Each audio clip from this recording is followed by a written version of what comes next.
Hi అండి అందరికీ. ఈరోజైతే సూపర్ టేస్టీ చికెన్ కర్రీ ఎలా చేసుకోవాలో చూపిస్తా చూడండి. ముందైతే ప్యాన్ పెట్టుకొని అందులో అయితే ఆయిల్ వేసుకొని పచ్చిమిర్చి ఆనియన్స్ అయితే వేసుకొని దాన్ని లైట్గా ఫ్రై అవనివ్వాలి. ఫ్రై అయిన దాంట్లో చికెన్ కూడా వేసేసుకొని అందులో పసుపు ఉప్పు కూడా వేసుకొని చక్కగా దాన్ని కూడా కలయపెట్టేసేసుకోవాలి. కలయపెట్టుకొని ఒక 10 మినిట్స్ అయితే మూత పెడితే ఈ వాటర్ అయితే వచ్చేస్తాయి. ఇలా వాటర్ వచ్చిన స్టేజ్లో ఇంకొక 10 మినిట్స్ మూత పెడితే ఇంకా ఫుల్ చికెన్ కుక్ అయిపోద్ది.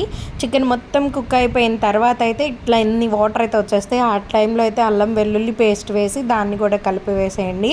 అదంతా శుభ్రంగా కలిసిపోయిన తర్వాత ఆ పచ్చివాసన పోయేంత వరకు ఫ్రై చేయండి. అలా ఫ్రై అయిపోయి ఆయిల్ వస్తున్న టైంలో అయితే టమాటోస్, నేనైతే రెండు టమాటోస్ చిన్న చిన్న వేసుకున్నాను. టమాటో వేస్తే టేస్ట్ చాలా బాగుంటుంది.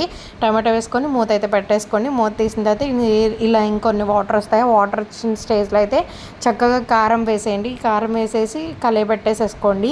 చూసారా, మంచిగా ఆయిల్ రిలీజ్ అయ్యేంత వరకు శుభ్రంగా కలిపేసేసుకొని ఆగనివ్వండి.